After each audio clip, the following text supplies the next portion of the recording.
Boa tarde, meu nome é Otávio Dias, eu sou editor de conteúdo da Fundação Fernando Henrique Cardoso. Estou aqui hoje substituindo o Sérgio Fausto, que é o diretor da Fundação, que todos vocês conhecem, que por questões ali pessoais, infelizmente não pôde estar presente hoje. Então, eu estou aqui substituindo e vou falar brevemente em português, depois vou passar a falar em inglês, né? Bom, nós temos hoje aqui o grande prazer de receber a professora Shoshana Zuboff, que vai nos brindar aí com 35 minutos, falando sobre o tema do seu mais recente livro. E depois nós vamos ter o Pedro Doria, nosso colega, que vai aqui nos ajudar fazendo perguntas à professora Shoshana. As perguntas do público são muito bem-vindas. Quem quiser fazê-las pode utilizar aqui o chat e também pode ser feita pelo Facebook. Quem estiver assistindo pelo Zoom tem a possibilidade de ouvir a nossa tradução simultânea, clicando aqui no botãozinho de interpretation, ou no Facebook não tem tradução simultânea, né? Nós vamos falar em inglês o tempo inteiro. Bom, então agora aliás, eu gostaria de pedir licença para a gente mostrar aqui a nossa lista de patrocinadores, tá? Nosso grupo de empresas que patrocinam a agenda anual de seminários da Fundação Fernando Henrique. Agradecemos a todas as empresas, sem as quais a gente não teria condições de fazer esse trabalho aí, que é um trabalho bastante intenso da Fundação Fernando Henrique. E também nós gostaríamos os nossos co-realizadores hoje são a Aberge, tá? que está nos ajudando aí a organizar esse evento, junto com a editora Intrínseca, que lançou o último livro da professora Shoshana, A Era do Capitalismo de Vigilância, a luta por um futuro humano na nova fronteira do poder. O livro está já nas livrarias e a editora Intrínseca é a nossa parceira aqui. Inclusive, nós gostaríamos de mostrar uma imagem aqui do livro, tá aqui já para todo mundo ver. Então é isso. Agora, então, eu vou passar a falar em inglês, né? Just a second, please. Só um segundinho.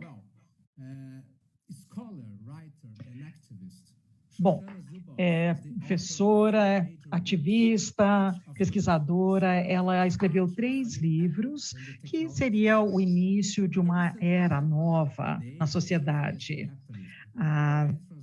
A Era do Capitalismo de Vigilância, o seu último livro, traduzido em 25 idiomas, foi o livro-texto, considerado o livro-texto desse século. A professora Zuboff é professora na Harvard Business School e é associada no Harvard Kennedy Scar Center de Direitos Humanos. E para entrevistá-la, nós temos o Pedro Doria. O Pedro Doria é um velho amigo e ele é um dos melhores jornalistas na área de tecnologia, de política também, e ele tem muita experiência na cobertura de toda essa era tecnológica maluca em que estamos vivendo.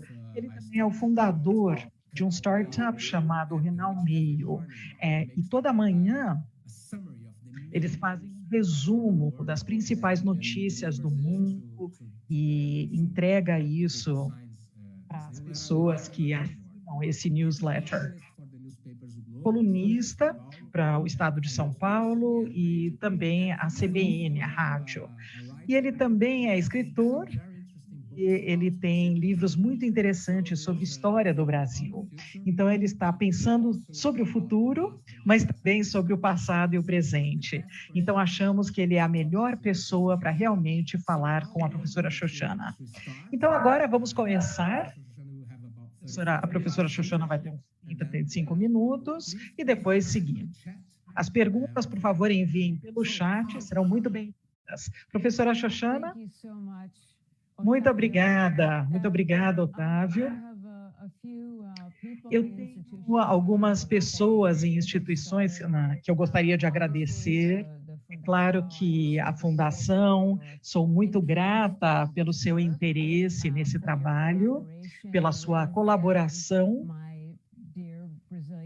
com a minha editora intrínseca, minha querida editora do Brasil, e também Gustavo Dran, meu editor, que teve um papel muito importante em publicar esse livro. Gostaria de agradecer também a AB colaboração nesse evento e agradeço especialmente você, Otávio, e o Pedro. O seu trabalho é muito conhecido para mim, Pedro, e sou muito grata e estou honrada de ter você participando junto comigo nesse evento. E vai ser ótimo ter um diálogo com você. E eu gostaria de agradecer também o Benedito Seberi e a Giovanna Teg, porque eu sei que eles trabalharam muito com a minha equipe, isso, tendo certeza de poder trazer esse evento para vocês hoje. E, finalmente, a coisa mais importante, eu agradeço a todos vocês que se juntaram a nós hoje. Por favor, façam as suas perguntas. E se as suas perguntas, de alguma maneira, não forem respondidas, o importante é que vocês pensaram numa pergunta. E isso significa que vocês estão engajados e estão pensando nas perguntas mais profundas no nosso tempo. E eu estou muito grata pela sua participação. Então, como uma forma de agradecer a todos, eu vou começar com uma história. E não tem melhor para passar conceitos que nós queremos entender hoje. Nada menor do que uma história para isso. E essa história tem o valor adicional de ser verdadeira. Então, isso aqui é uma história que foi escrita por uma equipe jornalística em Londres, no Canal 4, e eles escreveram essa história, acho que foi em setembro de 2020. Isso também foi uma equipe investigativa que foi a Cambridge Analytical Story, alguns anos atrás. Em 2020, eles conseguiram uma história sobre a campanha de 2016 do Trump para impedir que cidadãos negros pudessem votar nas eleições. E a equipe investigativa viu mais de 5 mil arquivos com detalhes em 200 milhões de anos que votam, junto com os modelos para ver perfis, para ver características de personalidade, atitudes, interesses, preocupações, vulnerabilidades e mais. E isso para realmente manipular o comportamento de quem vota, especialmente em Michigan, Wisconsin e Ohio. As campanhas, o diretor digital, talvez vocês conheçam, uma pessoa chamada Brad Pascal, e ele utilizou isso, identificar cidadãos que tinham apoio ao Trump, para chegar nele, para realmente impedir, para deter. E isso incluía 3,5 milhões de negros. Esses cidadãos negros foram bombardeados com conteúdo corrupto para convencê-los a não votar, detê-los nessa questão. E isso seria de acordo com mecanismos, algoritmos padrão utilizado nos anúncios do Facebook todos os dias. Então, dicas subliminais, comparações, micro-targeting psicológico, ferramentas de recomendação, punição, gamificação e mais. E isso era praticamente como era para eles fazerem mesmo. Então, mudar o comportamento em massa, em escala. E 7 pontos percentuais. Foi o maior declínio que aconteceu nos Estados Unidos e 1 ponto mais nesses 3 estados que eu mencionei, onde esses esforços manipuladores foram concentrados. Então, alguns anos depois, em 2020, o Facebook, o executivo do Facebook, Andrew Bosworth, perguntou e respondeu a seguinte pergunta. Então, citação: será que Facebook foi responsável pela eleição do Donald Trump? Eu acho que a resposta é sim, ele disse, mas não pelos motivos que as pessoas acreditam. O senhor Bosworth colocou o sucesso do Trump da operação da máquina em relação a anúncios. Então, o Bosworth disse que ele foi eleito, o Trump foi eleito, porque ele fez a melhor campanha de anúncios digitais que eu já vi de qualquer de ponto. Utilizou as ferramentas que nós temos para mostrar a coisa criativa para cada pessoa. E o Pascal, ele confirmou isso em seu estilo, citando aqui. Eu não sabia porque as pessoas na política falam que isso é tão místico. É a mesma porcaria que a gente usa num comercial, só tem um nome mais bonitinho. Ok, meus amigos, o que aconteceu aqui? Cidadãos do mundo, é a democracia mais longa. Eles desistiram do seu direito democrático, o direito de votar. Eles fizeram isso sem ninguém colocar uma arma em cabeças, ninguém chegou ali no meio da noite ameaçando eles com alguma coisa. Em vez disso, esses cidadãos, eles colocaram uma semente de direito do governo e foi só uma comunicação digital com engenharia, junto com mensagens inflamatórias e essas informações de acordo com o seu perfil político e psicológico, até que pessoas suficientes escolheram ficar em casa no dia da eleição. Isso não é um pesadelo totalitarismo, daquele Big Brother que a gente fala, não é isso. Esse trabalho foi pelo que eu chamo de poder instrumental, secretamente tirado de dados e conseguindo trabalhar da forma que quisesse através da instrumentação digital.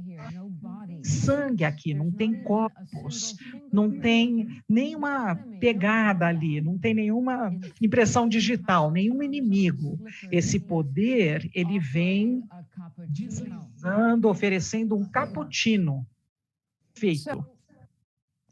Então, às vezes, o poder chega aí descendo pelo vale e vai galopando para nos em nós nas portas. Mas hoje em dia, de mediação, esse poder, ele vai muito suavemente, não anunciado, um veneno invisível, cuja assinatura é isso, o momento em que nós ficamos conscientes do seu perigo, é o momento quando é muito tarde.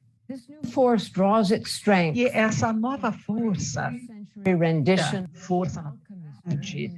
do século XX, do sonho do século XX, a transformação do conhecimento torna poder.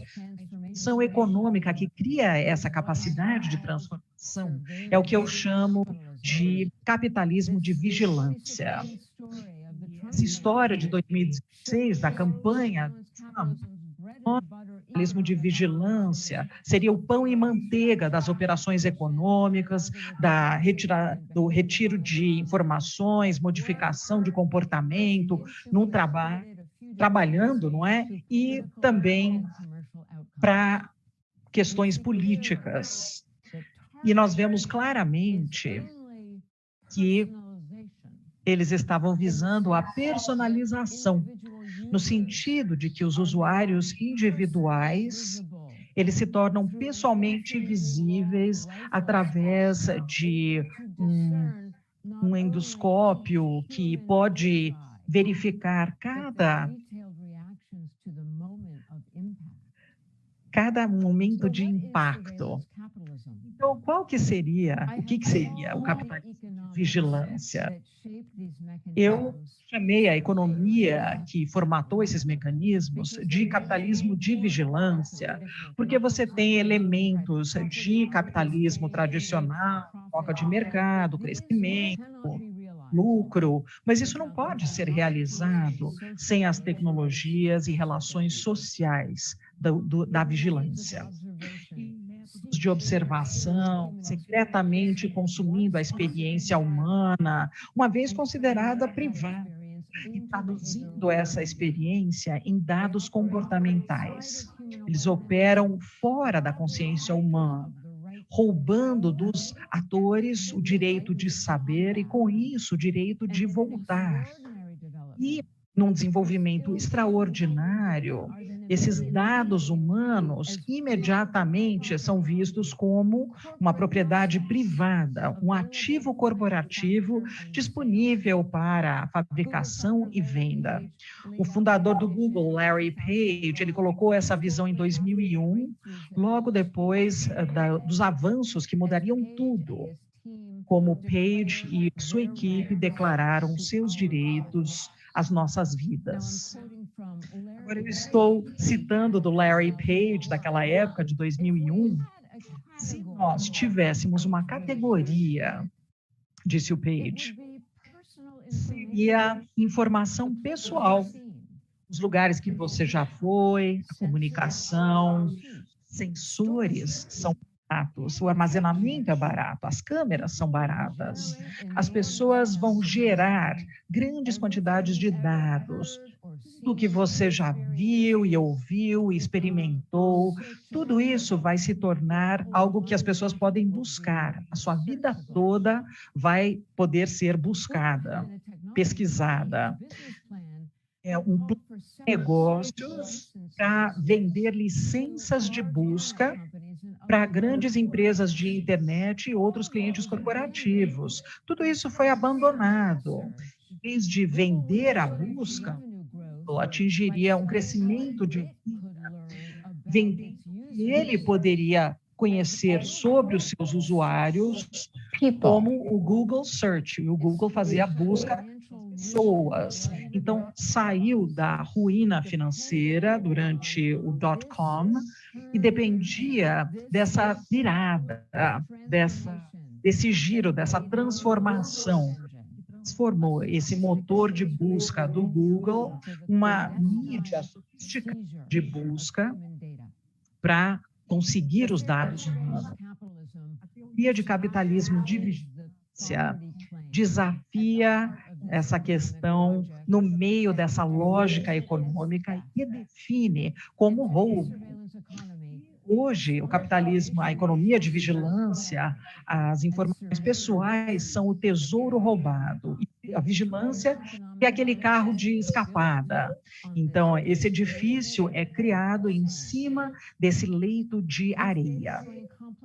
E esses dados, as cadeias de suprimento que vão para as fábricas, que são computadas nas predições computacionais e chegando em algoritmos que são criados por uma engenharia e são vendidos para clientes de negócios num novo mercado que vende esse comportamento preditivo dos humanos. São mercados de commodities em futuros humanos, de acordo com outros mercados de commodities, como, por exemplo, algo como o petróleo ou outra coisa.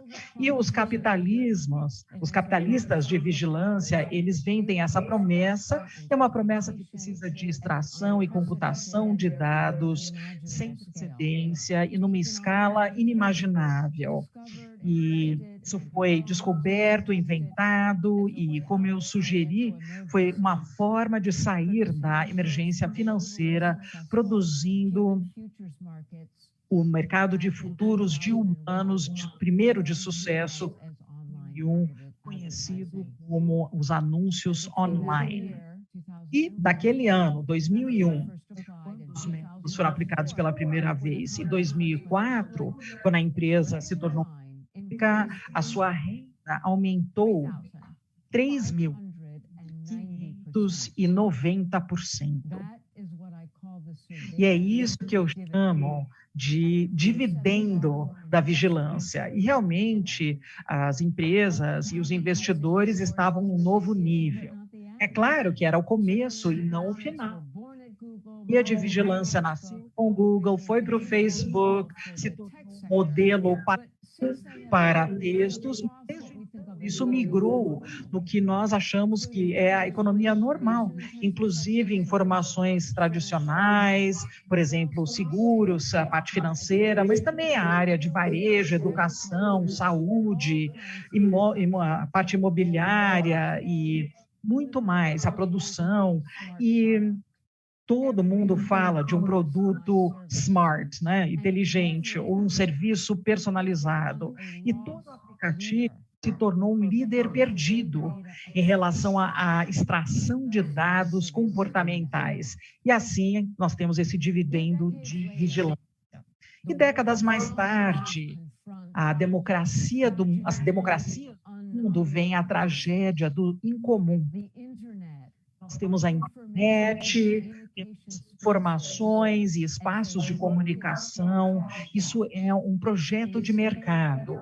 Isso é uma falha em termos de experiência social. E essa falha deixou uma trilha de detritos atrás dela. E no meio desse detrito, nós vemos essa destruição da privacidade, a vanilificação dos direitos fundamentais, a intensificação da desigualdade social, falta de discurso social.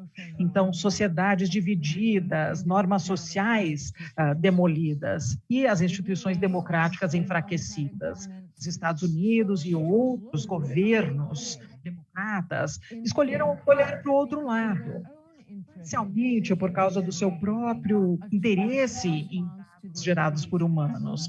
E realmente uma resposta trágica aos ataques de 11 de setembro. E foi vazio, preenchido pelas instituições econômicas antidemocráticas e antissociais. E as corporações aprenderam a ter posse, intermediar e operar esses grandes espaços de informações globais e comunicações sociais. Essa institucionalização foi quase inteiramente não segurada não restrita pela lei pública, mesmo que esses sistemas e infraestruturas são muito importantes para toda a democracia. Nos últimos 43 anos, estudando a era digital como uma força política, propulsando a nossa chegada na civilização. E nessas últimas 2 décadas, eu tenho observado essas empresas que antes eram de internet se tornarem impérios, empoderadas por arquiteturas e economia e engenheiros para o domínio de conhecimento sobre pessoas e sociedade, o poder que você tem com esse conhecimento. Há um século atrás, a corporativa de potência era um poder econômico, e os outros tinham toda a autoridade ali em relação aos direitos sobre propriedade. E o problema da concentração e as pessoas com seus papéis econômicos como consumidores, como trabalhadores, as pessoas se tornaram vulneráveis, sem proteção. De ações coletivas, toda a nossa sociedade, eventualmente produziram leis, e leis antitrust, por exemplo, mas também novas de direitos para consumidores e trabalhadores, e o propósito era para proteger esses direitos. E também as instituições que tinham a sua governança e força. Tão importante quanto essas criações, que elas permanecem importantes hoje, essas leis e instituições que foram criadas basicamente no início do século XX, e alguns dos nossos países, voltando ali para o final do século XX. É importante que isso permaneça hoje. Eles não nos protegem desses novos perigos, esses perigos sociais. Essa era de capitalismo de vigilância, poder corporativo, não é só econômico, também. E esses perigos sociais não estão só para os indivíduos como usuários e trabalhadores, não. São perigos que vão para os usuários. Da humanidade, que significa todo mundo, em todo lugar, o tempo todo. Temos uma civilização de informações muito jovem, que ainda não se estabeleceu na democracia, porque o perigo social que nós enfrentamos não podem simplesmente ser chutados ali para esse sapato de cristal da Cinderela do século XX. Então, é nós que precisamos fazer isso, nós que estamos desprotegidos e vulneráveis, sem os direitos e leis e as instituições que foram feitas para governar o nosso século digital em nome da democracia. E nessa informação, nessa civilização de informação, nós temos princípios de ordem social que derivam das questões de conhecimento e autoridade sobre o conhecimento e o poder que está por trás desse conhecimento. Eu resumo isso em 3 perguntas. E se vocês não se lembrarem de mais nada de tudo que eu falei hoje, vocês podem se lembrar dessas 3 perguntas. Quem sabe? Essa é a pergunta sobre a distribuição do conhecimento. Quem decide quem vai saber? Isso é uma pergunta sobre a autoridade sobre essa distribuição. Quem que decide? Quem decide quem que vai saber? Essa pergunta sobre poder. Então, as empresas de capitalismo de vigilância, começando com gigantes, agora têm as respostas a cada pergunta, mas nós nunca escolhemos eles para governar isso. Em relação acham que a propriedade deles, esses impérios criaram um cu que seria epistêmico, antidemocrático. Então, é uma tomada revolucionária de conhecimento, de saber. Eles que agora decidem quem que sabe, quem que pode saber, motivo. O que é prejudicial a partir dessa revolução, o público continua vendo as últimas atrocidades. O nosso entendimento tem sido pelos erros de categoria. Então, perigos sociais, como a destruição da privacidade, ou a informação corrompida, ou, de repente, modificação de comportamento em massa, e o aumento desse poder sem contabilidade. Então, isso é colocado num silo, e isso é considerado como um fenômeno distinto, nos deixando todos embaraçados e desorientados e fragmentados e confusos. Do que nós vejamos esses perigos como crises não relacionadas, vai ficar impossível de resolver. A perspectiva de capitalismo de vigilância como uma instituição democrática oferece um lugar para sair dessa bagunça. E essa ordem institucional passa pelas fronteiras dos indivíduos e de organizações e de setores, de comunidades, sociedades e nações, mediando todo engajamento humano com arquitetura digital, dispositivos, produtos, serviços e informações. O capitalismo de vigilância, assim como todas as instituições, se autorreproduz. Então, não importa quanto que nós pedimos em relação a eles, por favor, senhor tal, seja legal conosco. Isso só pode fazer o que foi feito para fazer, a reprodução e a extensão de sua operação mais profunda e lógica.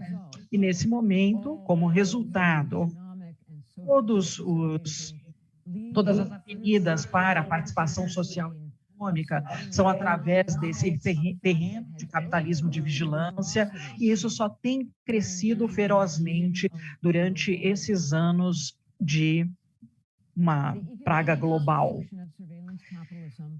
E a instituição de capitalismo de vigilância é o lugar onde esses perigos são revelados e eles é um processo unitário de revolução epistêmica que tem se dobrado em 4, que é uma demonstração de uma causa econômica e um efeito institucional. Cada um desenvolve as condições e cria a estrutura para o que virá depois. De acordo com o que aconteceu antes e o que vai acontecer. Então, é esse campo desse processo unitário. Vou falar rapidamente sobre esses estágios durante a discussão, de repente a gente entra mais a fundo. O estágio 1. Isso é o que apresenta a lógica do capitalismo de vigilância, fundado no segredo, numa escala massiva e na extração de dados humanos. E essa causa econômica traz um efeito especial, a destruição da privacidade, que, na verdade, é uma consequência não negociável de suas operações. O direito de saber nossa própria experiência e decidir o que continua privado são direitos que eu chamo de epistêmicos, e esses direitos são anulados e apropriados pelas corporações. Mesmo continuando a discutir lei de privacidade, direitos, proteção de dados e assim por diante, verdade muito dura que ninguém quer ouvir é que a privacidade, conforme nós conhecíamos, ou até mais recentemente, como no ano 2000, esse tipo de privacidade já foi extinguida. Graças ao capitalismo de vigilância, de crescimento espetacular, essa privacidade não existe mais. Agora, com a privacidade fora do caminho, nós estamos no caminho estágio 2, que são dados humanos que foram conseguidos, que estão nas mãos de corporações individuais, e eles falam que é propriedade deles. E o problema é que você tem uma nova forma de desigualdade social epistêmica. Então, você tem uma brecha maior em relação ao que eu posso saber e o que pode ser conhecido por mim. E se você tiver qualquer dúvida sobre isso, eu vou colocar uma referência, que é um documento de 2018 do Facebook, que ilustra essa brecha, que diz que empresas, estrutura, que é um motor de predição, e é descrito como, entre aspas, ajustando trilhões de pontos de dados todos os dias, e com esses dados, com esses pontos de dados, a predição pode conseguir mais de 6 milhões de predições comportamentais por segundo. Isso é a escala de que nós estamos discutindo quando falamos sobre epistêmico, desigualdade epistêmica. E o estágio 3, quando o conhecimento se torna poder. Então, dados humanos são armas agora para chegar a algoritmos, e eles voltam para as fontes humanas, da mesma forma que nós vimos na nossa história de 2016. Mas agora, como nós já sabemos, seria a forma mais corrupta e inflamatória que existe, que ela pode aumentar o engajamento, essa causa econômica produz uns efeitos prejudiciais sociais, e isso gera um caos expresso e degradado e corrupto, e são informações sem fatos. Não é coincidência. 2 décadas de capitalismo de vigilância, onde ele cresceu, também viram um crescimento da autocracia no mundo todo. E nós temos ali essa indiferença que surgiu na parte de corrupção de informações, e isso é explorado pelas campanhas de desinformação política para polarizar a sociedade com ódio e extremismo e informações corruptas, acelerando o declínio democrático. E o mecanismo que nós vimos na nossa história, da campanha de 2016, Trump. Isso formata o comportamento de produtores de informações e usuários de informações, alinhando esse comportamento com as corporações e também a vantagem política e comercial. E é um comportamento que é manipulado em segredo, lá de cima. E isso leva a um assalto direto à autonomia individual, lá nas bases, mas também em relação à integridade do comportamento coletivo. Então, até aqui, para mim, eu li o Facebook, os arquivos do Facebook, os documentos dados por Sir Lauren Hogan. A coisa mais horrorosa para mim foi a sua descrição concreta das realidades por trás dessas palavras. Esse ataque na integridade do comportamento individual e coletivo, e também a intencionalidade econômica clara que leva a esse ataque. Então, nesses arquivos do Facebook, nós vemos o senhor Zuckerberg, do Facebook, jogando seu próprio comportamento, ou brincando com esse comportamento humano e extinguindo as ações de bilhões de pessoas, conforme a sua vontade, conforme ele fez na sua empresa. Então, ele aperta esse botão ou aquele, e você tem a igualdade de expressão ou de experiência humana, isso sobe ou desce. O conteúdo se torna mais positivo ou negativo. E se a pessoa está brava, isso é ignorado ou é recompensado. Então, são novas experiências. Nós temos informações corruptas que são exibidas. E as editoras também prosperam e o discurso político se torna mais moderado ou mais forte. Então, a pessoa é mais ou menos deprimida. As pessoas se tornam saudáveis ou doentes. As pessoas morrem ou vivem. E o que é muito importante em relação a essa imagem chocante, Zuckerberg e a sua empresa não estão sozinhos. Essas capacidades secretas de verificar esse comportamento coletivo é muito importante para o capitalismo de vigilância e suas operações. Esse interesse composto de novas coisas que são medidas em relação às informações corruptas que acabam enfraquecendo as instituições democráticas. Mas não é porque as pessoas não conseguem mais segurar isso. Na verdade, o centro e também as pessoas estão surpreendidas por esse poder econômico sem restrições. Nem o Google, nem o Facebook, nenhum player econômico está ali para destruir a sociedade ou a democracia, mas a indústria de petróleo que vai destruir a Terra.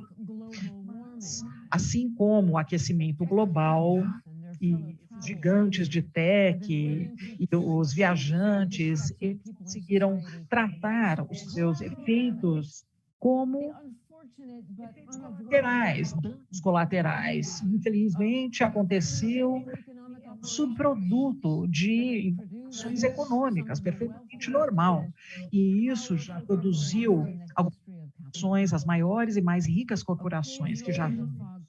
Ocasionalmente, os ares se limpam para o quarto estágio, que é a dominância epistêmica, que é onde nós achamos esse poder crescente dos gigantes tech que competem com a democracia pela governança do que passa com a sociedade quando a sua revolução estiver completa. E aí que esses impérios de vigilância corporativa em relação aos princípios legais que vão nos guiar, alavancando o seu controle absoluto e poder em relação a infraestruturas de informação muito importante. E o objetivo é substituir sistemas de informação para a sociedade e sua governança computacional para a democracia. Eles vão fazer as leis. Não podemos consertar todos os nossos problemas, talvez, em nossas democracias hoje, mas nós não vamos consertar nada, nunca, a não ser que nós temos a santidade, a integridade de informações e a comunicação de confiança como uma pré-condição necessária para a resolução de todas as nossas emergências, da quebra da solidariedade social até o destino da terra e a sobrevivência da democracia, dedicando nossos espaços de comunicação e de informações ao capitalismo.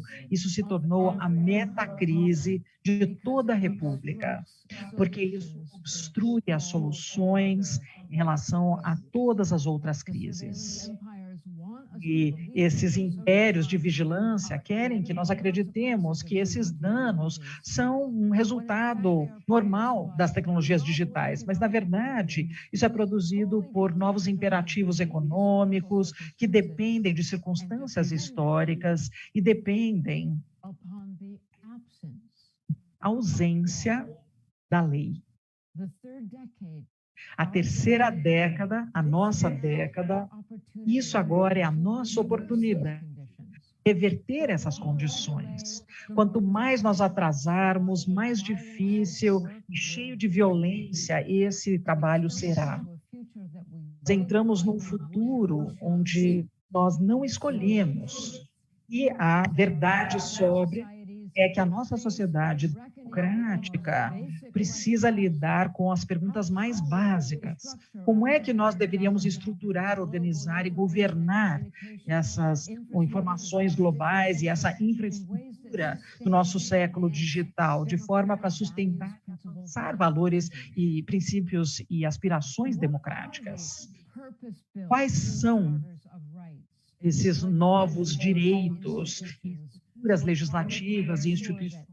O que eles precisam garantir para verificar que a coleta e o uso de dados vão estar a favor da sociedade e dos indivíduos? Quais as medidas que temos para proteger cidadãos em relação a ter poder com as informações? Se isso é a partir de empresas individuais ou governos?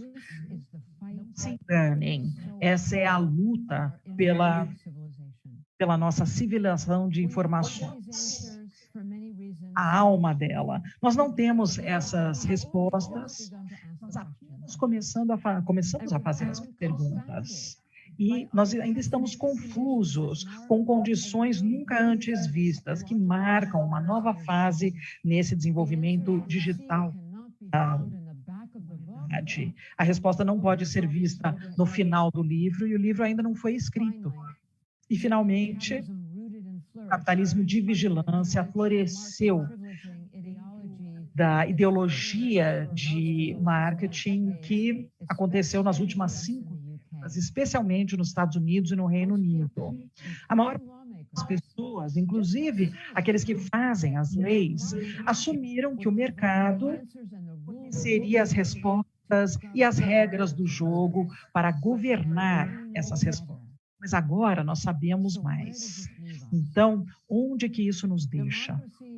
A democracia é a única ordem institucional com a autoridade legítima e poder de mudar o nosso curso. Se o ideal de autogovernança humana é sobreviver a esse século digital, então todas as soluções apontam para uma solução: uma contra-revolução democrática. Para isso ter sucesso, precisamos de 3 condições atendidas: a mobilização e o dado, e o entendimento de quem faz as leis e a determinação de agir, e, em terceiro lugar, um diálogo transnacional e colaboração. A contra-revolução é sinalizada por uma nova qualidade de conversa, onde as operações econômicas são incontestáveis e indiscutíveis, são faladas como a invenção autosservidora de grandes monopólios, as pessoas que fazem esse monopólio de empresas criadas nessa máquina de danos que agora está ali para ficar essa fundação sociológica e psicológica onde está a democracia. Já existem indicações de que essas indicações poderiam surgir mais rapidamente do que qualquer pessoa teria visto. O mais interessante é o passo acelerado em que o que não era discutível se torna discutível. Estamos vendo novos desenvolvimentos e, com certeza, esses desenvolvimentos nos Estados Unidos, no Reino Unido, na União Europeia, eles sugerem que, de repente, estamos chegando ao ponto da virada. E o capitalismo de vigilância, esses efeitos sociais não serão mais tolerados por uma maioria crescente. E, para fechar, finalmente, eu gostaria só de enfatizar de que nós podemos ser uma sociedade de vigilância ou nós podemos ser uma democracia. Mas nós não podemos ser as duas coisas. Isso não é uma história sobre tecnologia, meus amigos. É uma história sobre poder. É uma história sobre política.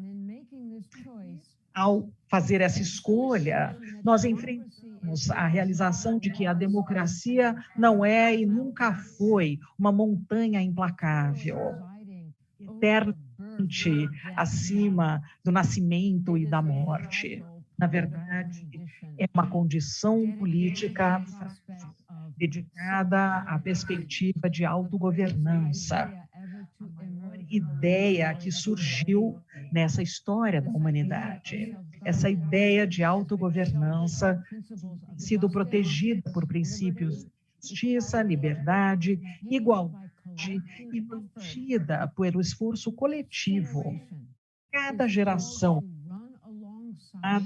para ir ao lado daquele jogo antigo de a missão é sempre a mesma: proteger a democracia de cair, proteja para ela não cair, mantenha ela andando para frente em relação aos poderes antidemocráticos. Isso numa corrida que expande pelos séculos. Alguns dizem que é tarde demais para o futuro democrático digital. Não é tarde demais.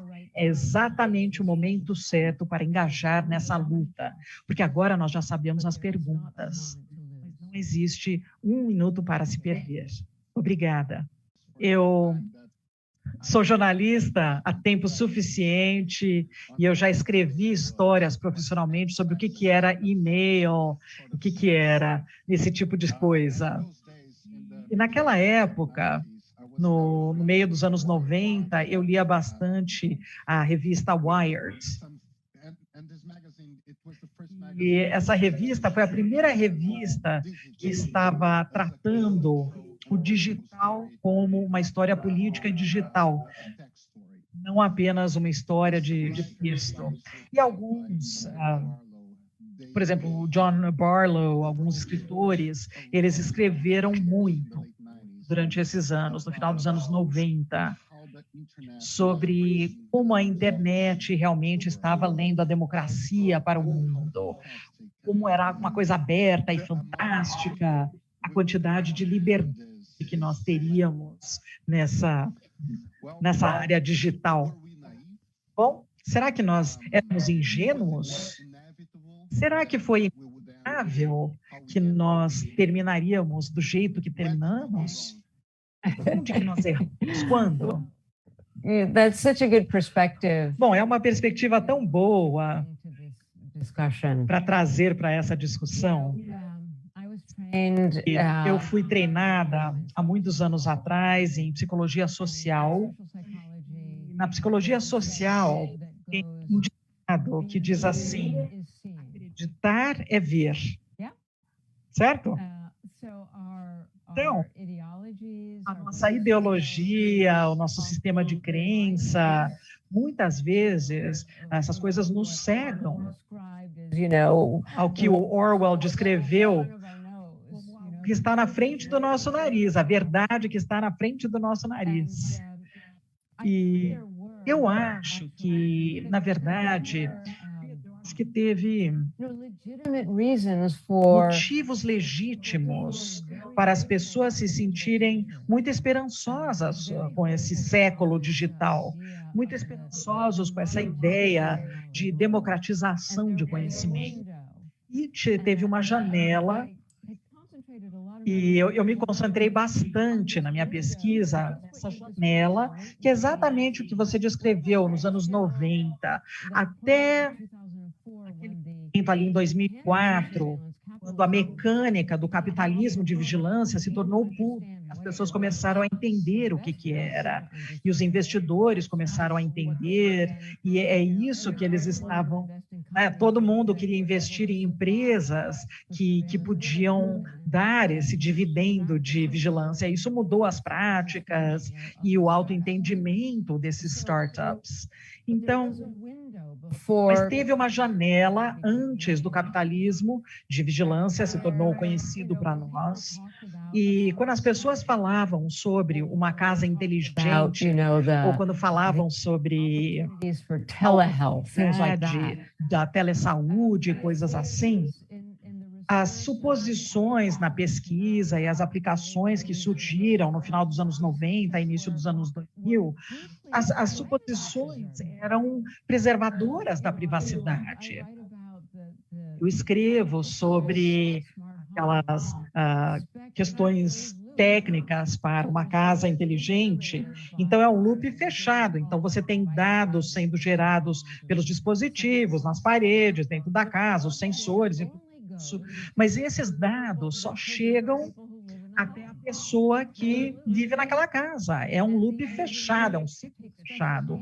E os engenheiros, eles se esforçam bastante nessas especificações para saber, bom, é claro que são informações íntimas, então vai ter que ser muito privado. Então, tinha uma janela.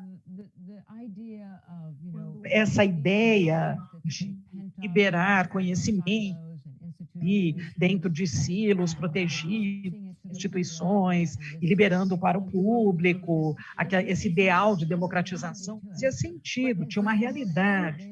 Mas assim que o capitalismo de vigilância chegou, e esse dividendo de vigilância reestabeleceu o nível. Então, acabou com tudo isso. Essa lógica econômica assumiu tão rapidamente, e é isso que foi surpreendente. Essas empresas passaram de startups que eram nenês para trilhões de dólares, impérios de trilhões de dólares, com muito poder. E o Facebook tem o quê? 10 anos? Tem o quê? 15 anos? É ordinário. Então, voltando a acreditar é ver, e por que eu acho que isso é uma coisa tão importante? Nós acreditamos durante muito tempo numa ideologia de que o digital era uma força democratizante, que evitava coisas, que nos cegava de ver o que estava realmente na frente dos nossos narizes. Essa invasão da experiência privada, a comoditização das nossas experiências pessoais, traduzidas em dados comportamentais. Então, isso vai ser o meu último pensamento sobre isso. Depois eu deixo para a próxima pergunta. Mas como nós acreditamos e não vimos, e como estávamos cegos, nós falhamos, não conseguimos pegar 3 coisas extraordinárias dessa nova instituição econômica. Nós falhamos em entender o que significa quando os dados gerados por humanos pessoais, que nós sempre achávamos que era algo privado, quando isso se torna a matéria-prima, a commodity para as operações comerciais. Esse fato em si é uma coisa incrível. E número 2, falhamos no entendimento desses danos sociais inevitáveis que seguiriam a partir disso. Uma lógica econômica onde a receita depende de tornar todo o comportamento humano mais previsível em relação a qualquer domínio da vida toda. A previsibilidade, a certeza. Finalmente, o terceiro fator, nós negligenciamos o fato de que nessa nova economia, a informação, a integridade das informações é inversamente correlacionada com receita. E só esse fato está nos matando. E as três coisas juntas são o que torna, eu ouvi o Otávio falando que está dando medo, não é? Realmente, esses três fatores juntos, isso, amedrontador. Mas eu não estou com medo, porque eu acredito que a nossa sociedade democrática, nós temos essa capacidade de responder e virar isso. Passando para vocês agora. Ótimo, pelo menos você não está com medo. Otávio, eu sei que você vai pegar uma pergunta do público, mas, professora, se a professora Xoxana me permitir um comentário, sim, por favor. Professora, você não está com medo porque você não tem um presidente neofascista. Foi próximo, foi quase. Talvez você teve, não é? E não, ainda não estamos em segurança, como vocês sabem, não é? É verdade. Eu não estou com medo, porque eu estou olhando assim aquela perspectiva mais longa. Nos últimos anos, eu falei com milhares e milhares de pessoas no mundo todo. E eu realmente acredito que existe essa indignação, esse ódio, o começo da modernização, e essas condições que eu discuti estão começando a se consumarem, e tem um motivo para nós realmente encostarmos ali para fazer isso acontecer. Nós não estaremos seguros sem todo mundo ajudando, com certeza, não é uma coisa simples, não é aquela visão poliana das coisas, mas vai lá. Eu tenho muitas perguntas aqui, mas eu vou me comportar e vou pegar ali só aquelas perguntas do público. Temos uma pergunta da Berge.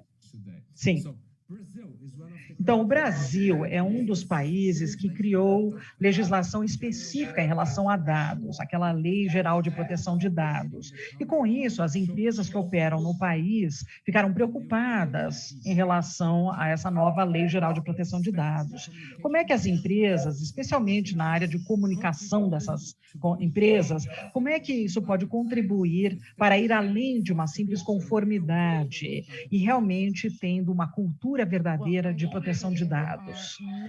Bom, eu acho que tem muitas empresas que existem, pessoas que querem criar novas empresas, que querem fazer isso sem capitalismo de vigilância.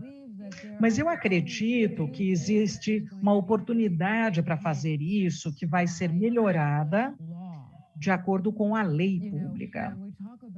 Quando nós falamos sobre GDPR, né, as leis de proteção geral de dados no Brasil e em outros países, até fora da União Europeia, pensem no que estamos falando. Estamos falando sobre proteção, fluxos de dados e concentrações de dados.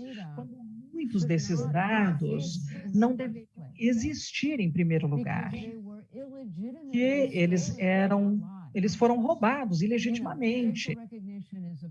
E realmente, reconhecimento facial é um grande exemplo. Pegam o meu rosto, mas eles não estão pegando o meu rosto simplesmente para dizer assim, essa é a Xoxana Zuboff. Estão pegando o meu rosto para ler as microexpressões produzidas no meu rosto, produzidas por milhares de, centenas de músculos E essas microexpressões foram correlacionadas com emoções específicas. E isso realmente são dados importantes para o capitalismo de vigilância. As emoções são os melhores preditores de comportamento futuro. E nós estamos falando disso, né? Então, nós pegamos essas coisas e temos a Amazon, alguns anos atrás, um press release, e falaram, né, de um serviço de reconhecimento facial que pode ler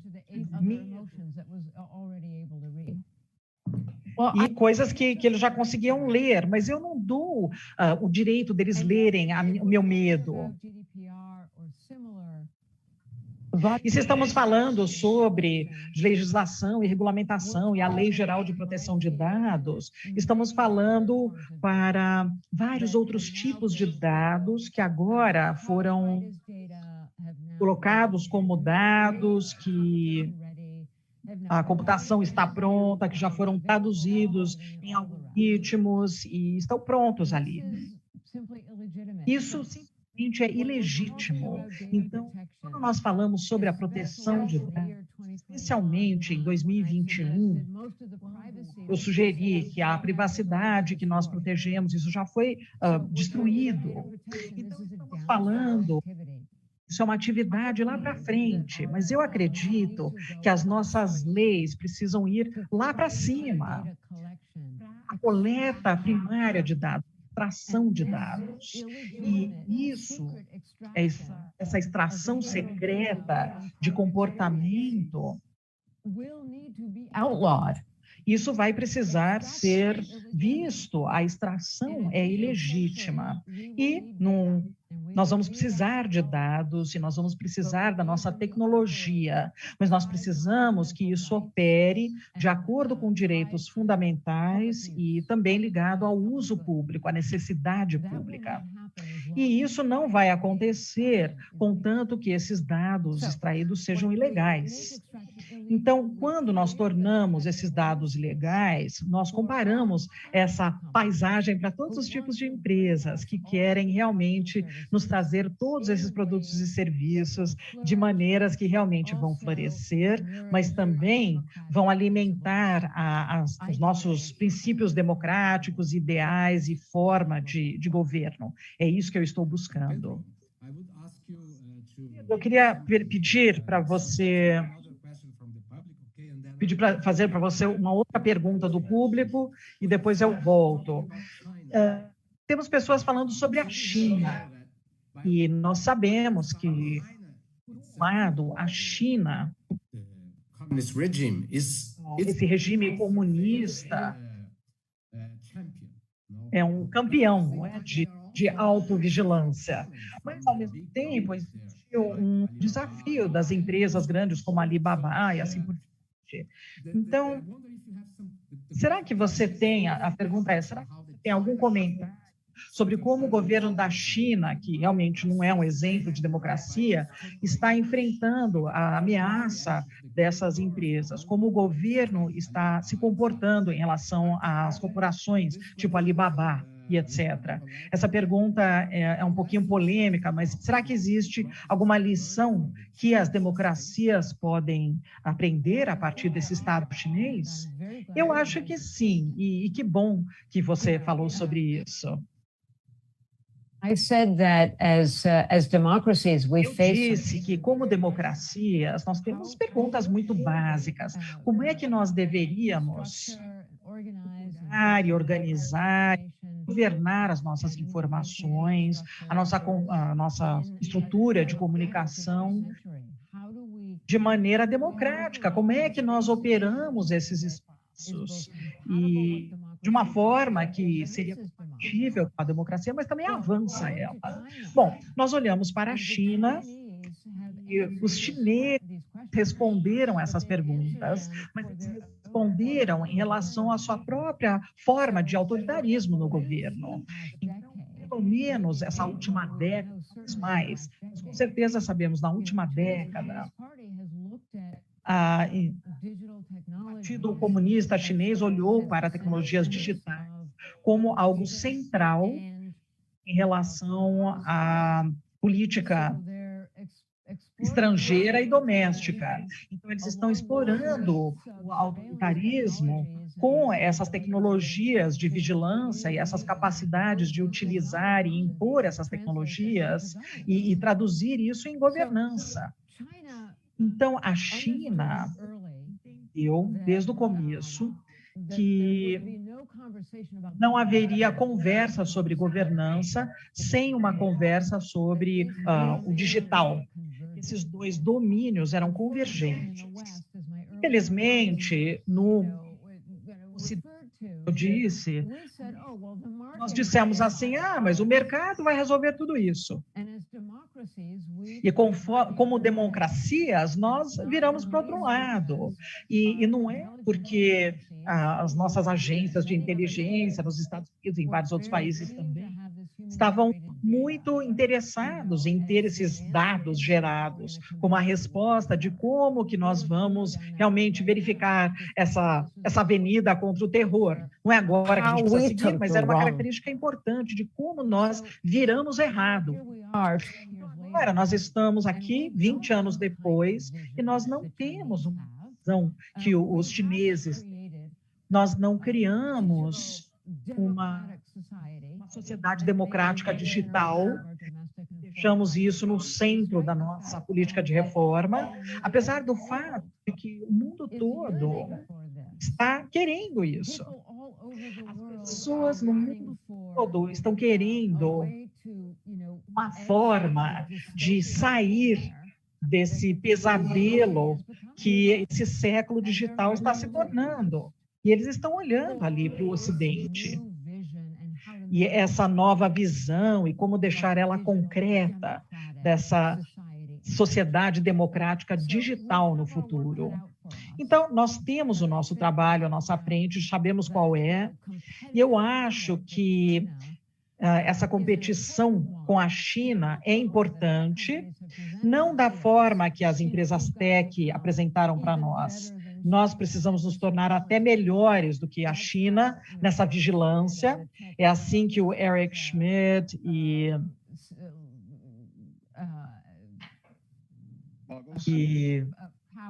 what do I want to say? You know, poderes, né? Não sei exatamente o que eu quero dizer, mas as pessoas que falam pela comunidade tech, essa geração que agora fala em nome da comunidade tech, é assim que eles enxergam. Nós vamos nos tornar mais chineses do que os chineses mesmo, em aprender essas tecnologias. E não é isso que vai nos trazer poder no mundo. O que vai nos trazer poder no mundo é ajudar as pessoas em todas as regiões a escapar dessa distopia. É isso que as pessoas querem. Pedro? Agora, obrigado, Otávio. Professora, tem muitas suposições. Então, se você não... Eu sei que no começo da sua carreira você estudou a Revolução Industrial. Desde o final do século XVIII, nós temos buscado um balanço nesse triângulo. Tem um sistema de pensamento e de que é o liberalismo, tem um sistema político, que é a democracia, e tem um sistema econômico, que é o capitalismo. E, do jeito que eu vejo, o liberalismo é uma força civilizadora. E liberalismo é uma palavra meio capciosa, mas eu quero dizer o sistema de valores que nós nascemos para falar isso, que é de acordo com as filosofias do... Isso, exatamente. Não é da parte de negócios, né? Não é Mill. Então,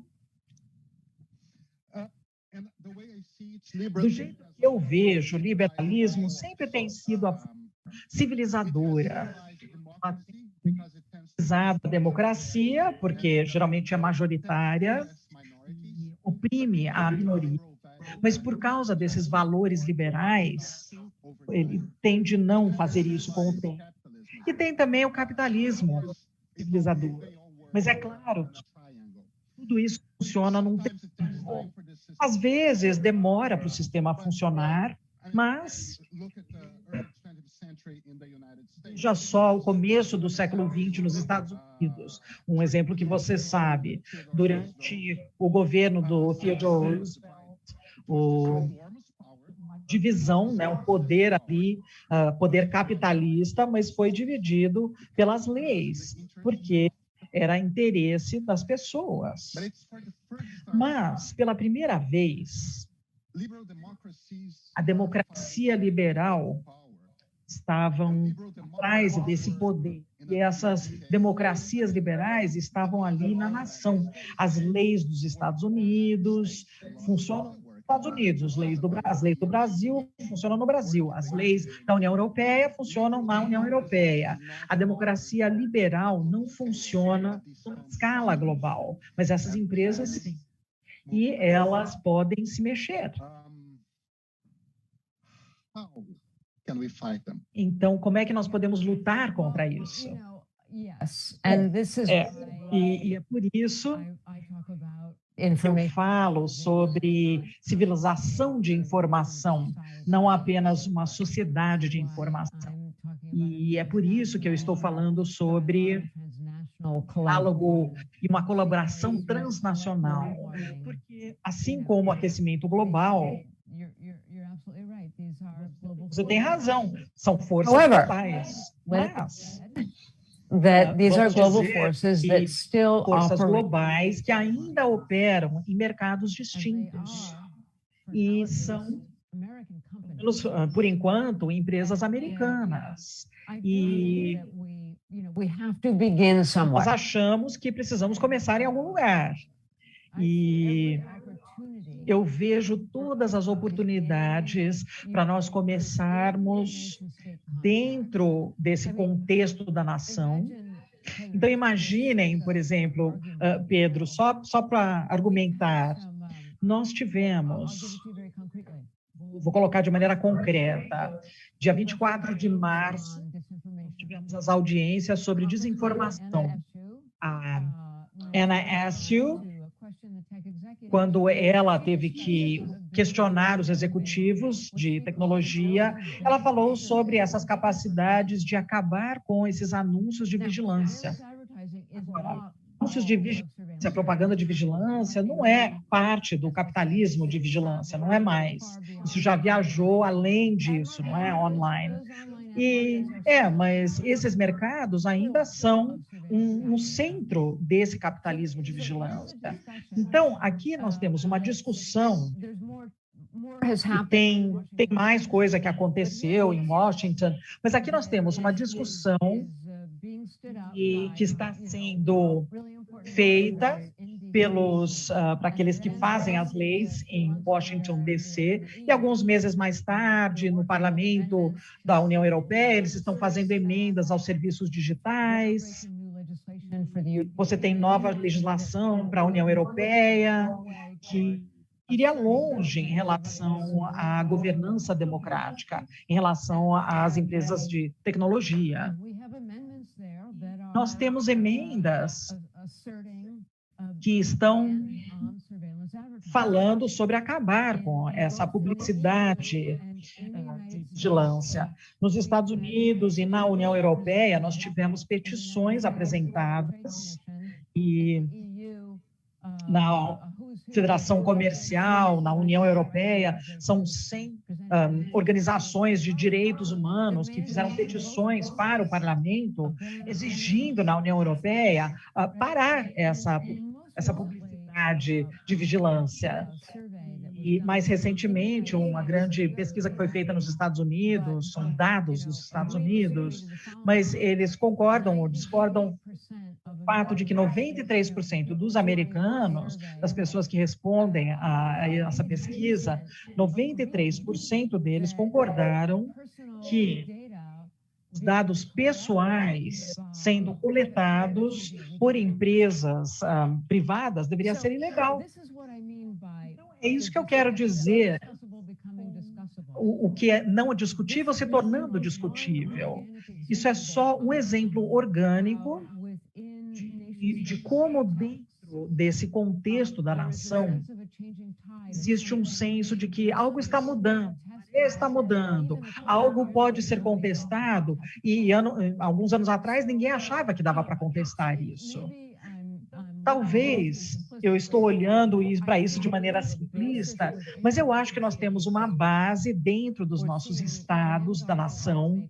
Estamos vendo vanguarda de pessoas que fazem as leis nos Estados Unidos, na União Europeia, se juntando com um consenso em relação a essas coisas. E esse poder da tecnologia é uma das poucas coisas que pode atrair suporte bilateral, bipartisano, e isso está se tornando bastante raro no meu país, como vocês sabem, e também em relação à questão de direitos de crianças. Direitos de crianças devem ser aplicados em todos os lugares, inclusive nesse mundo digital. Isso é uma outra arena onde tivemos bastante desenvolvimento dentro dos estados da nação e com essa colaboração nacional. E a propósito, no verão, nós tivemos Alexandra Giza, um membro do Parlamento Europeu e uma mulher dos Estados Unidos, fazendo um evento público falando sobre banir essa publicidade de vigilância. Então, nós precisamos criar essa estrutura para fazer esse trabalho transnacional que precisa ocorrer. E essa estrutura vai começar dentro das nossas comunidades nacionais, mas é claro que não pode parar por aí. Okay.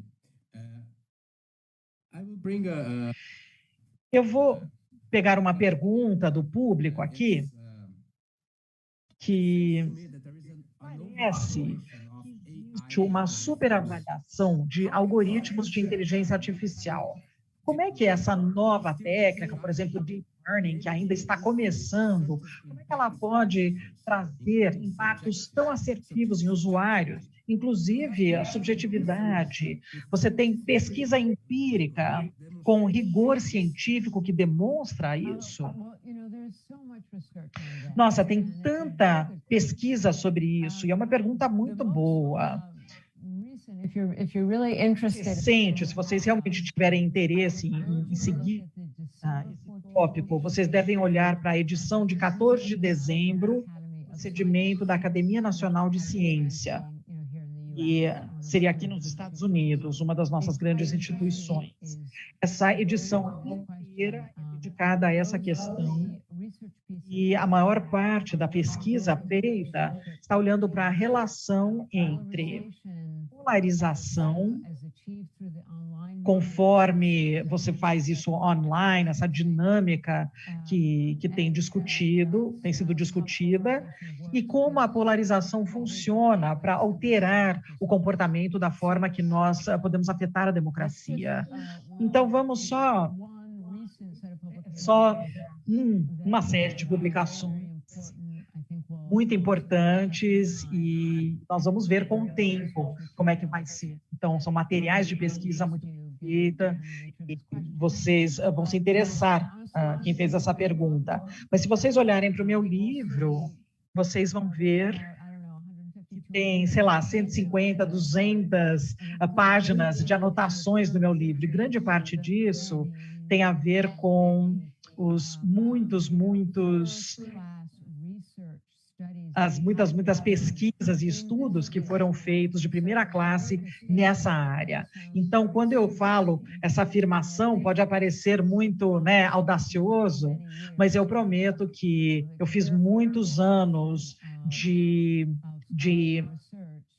pesquisa que entrou no meu pensamento e que tem como base para as afirmações que eu faço. Pedro?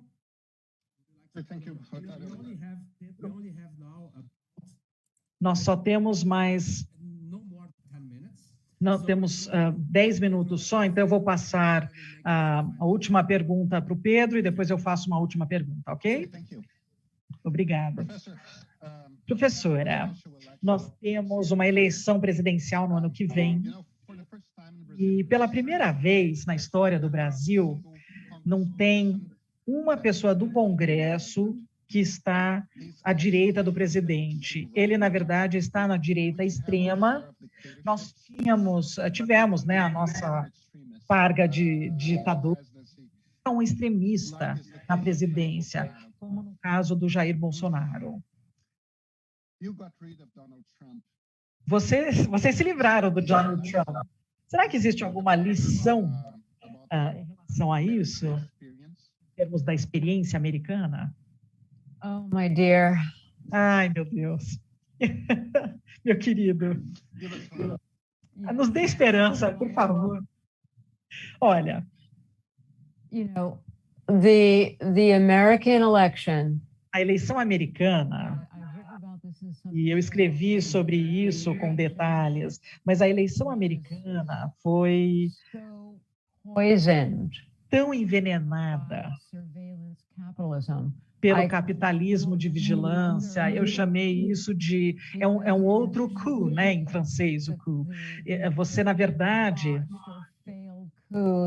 É algo que falhou e realmente o Trump tentou liderar isso.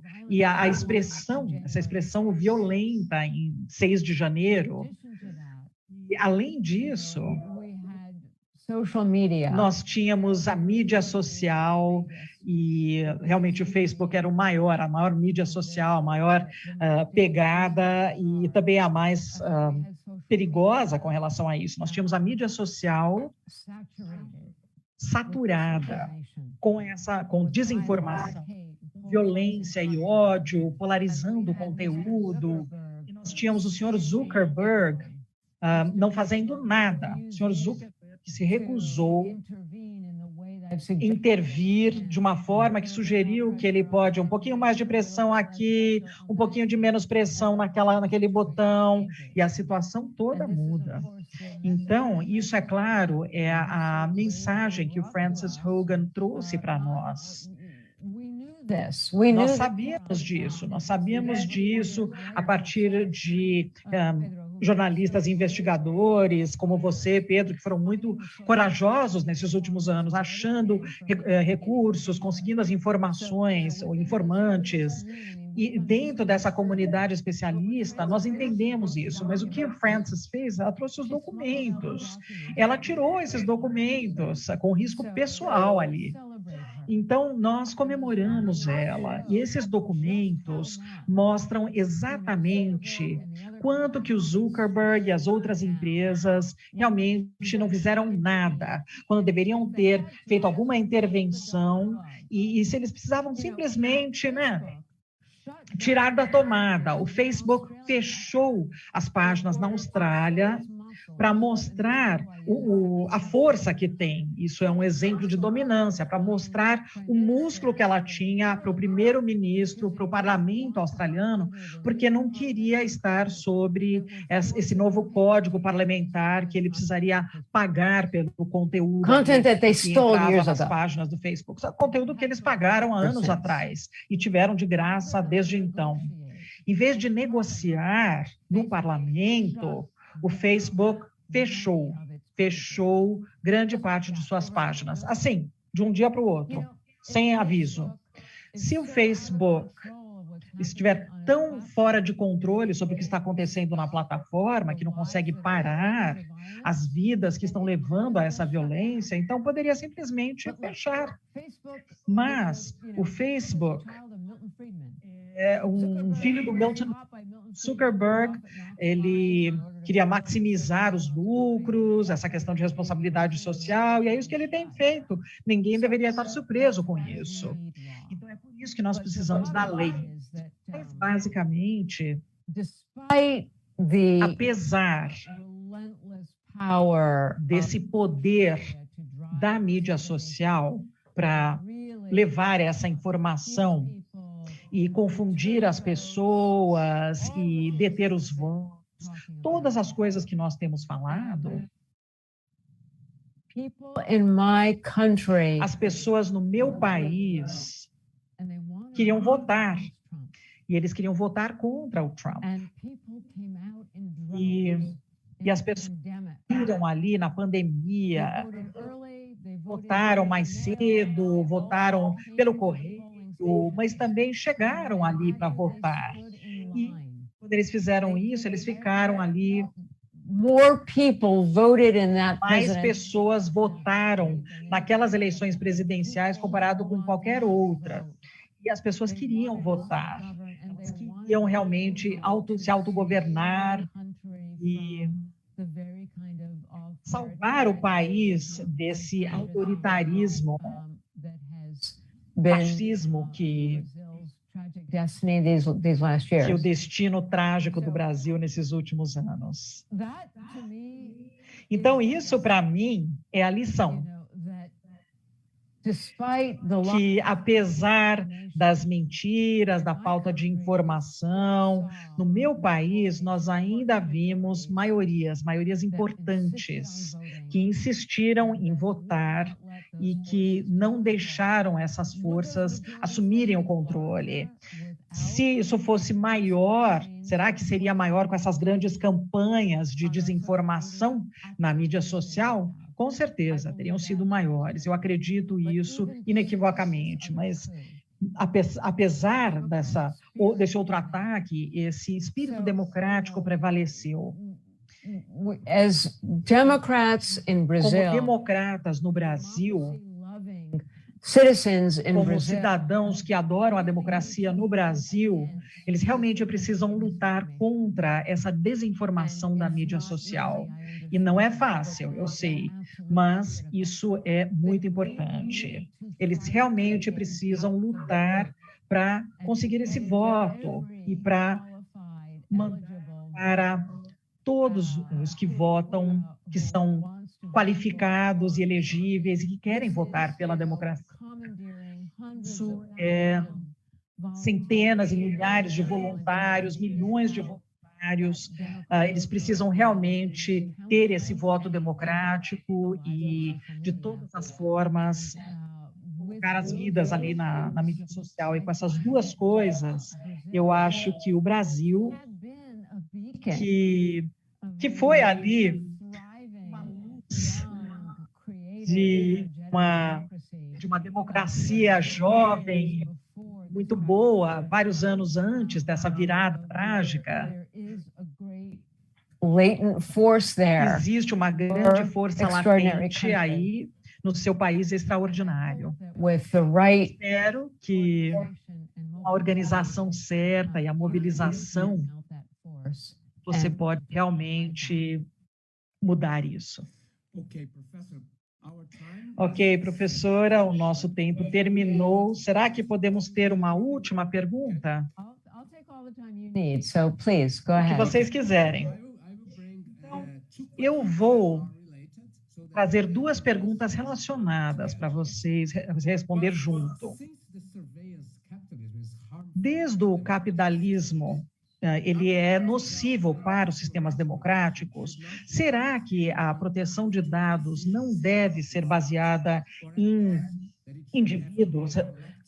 Decisões de indivíduos deve ter uma abordagem mais coletiva? Se a resposta for, será que a perda seria o suficiente? Será que estamos com um problema novo, que nós também precisamos de novas soluções? E a outra pergunta é, a gente pode juntar, qual o conselho que você daria para resistir e proteger o que temos nessa opressão? E a lei está falhando. Bom, as duas perguntas realmente falam da mesma coisa, então, muito bem, juntando essas duas perguntas. Como eu resumiria esse tópico, seria que a privacidade não é privada. E nós achamos que estamos fazendo um tipo de compensação ali, uma troca com as empresas que dou para o Facebook, para a Google, para a Amazon esses dados, e em retorno eu tenho esse serviço de graça e toda essa conveniência e tudo mais. Então, como indivíduos, nós achamos que é uma compensação pessoal, nós podemos fazer um cálculo e tudo bem. O que nós não entendemos é o capitalismo de vigilância. Nós não entendemos que quando falamos sobre milhões de pontos de dados sendo computados todos os dias.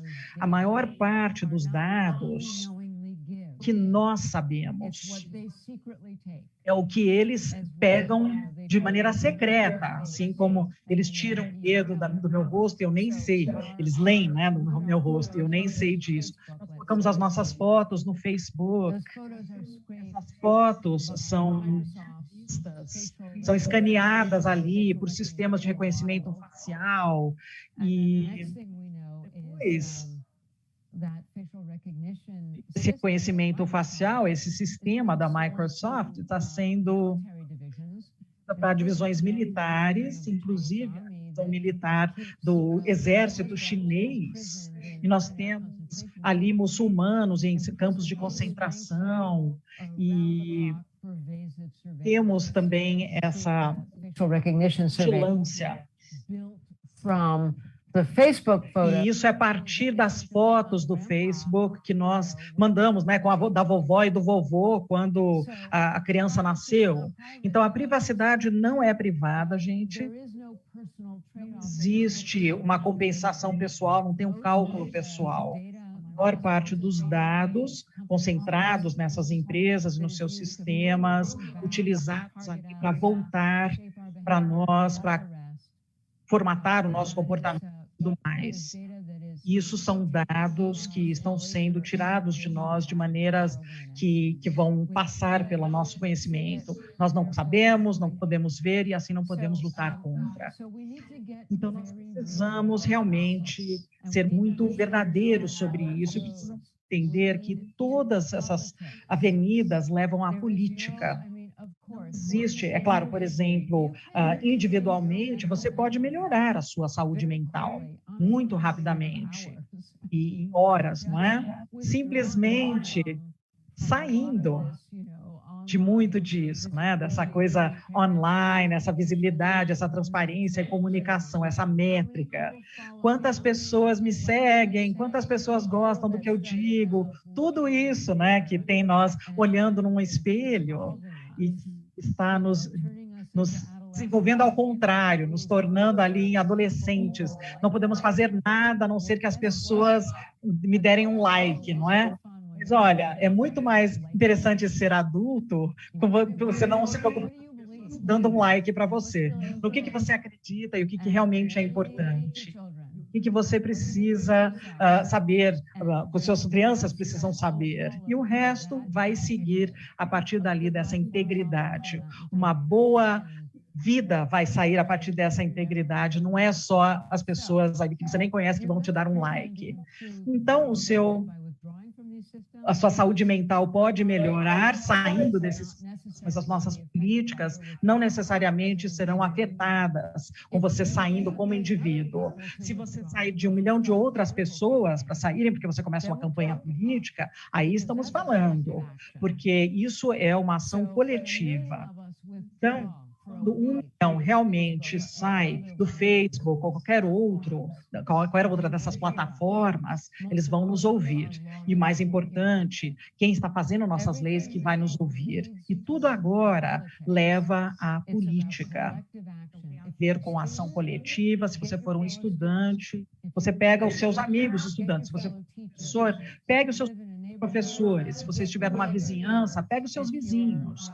E se você estiver instituição, os seus empregados, os seus colegas, não importa quem é o coletivo. É pegar as pessoas, juntem-se, deem as mãos e façam o lobby dos seus políticos, batam nas portas, fiquem ali acampando em seus escritórios, para eles saberem que você, o público, os cidadãos, insistem que essas condições devem ser alteradas. Insista num futuro democrático e digital. E nós não sacrificamos esse aprendizado de tecnologia em relação a esse poder autocrático. Então, é hora de organizar, não vai ser igual ao século XX, vai ser de forma nova, vai ser de acordo com o propósito. nós precisamos realmente verificar isso. As pessoas agora, você olha para a literatura, você vê que tem coletivos de dados baseados em comunidades, um coletivo de dados baseados em... São formas novas que estão surgindo para permitir que nós tomemos ação coletiva de maneira nova, e as pessoas que estão fazendo nossas leis devem saber que nós insistimos. Eu espero que tenha respondido as suas perguntas muito importantes. Muito obrigada. Muito obrigada, professora. Eu gostaria de agradecer aos nossos parceiros nesse evento, a Berge e Intrínseca. Eu gostaria de agradecer a professora Xoxana, gostaria de agradecer o Pedro Doria e também todos que participaram aqui conosco. Eu peço desculpas, não pudemos fazer todas as perguntas, estamos de mais uma hora para isso, mas perguntamos algumas, então eu agradeço a todos que enviaram perguntas e muito obrigada, professora, foi ótimo. Pedro, você gostaria de dizer alguma coisa? Bom, foi muito interessante, muito obrigado pelo seu tempo, professora. É um prazer estar com todos vocês. Muito obrigada. Tchau, até breve. Tchau.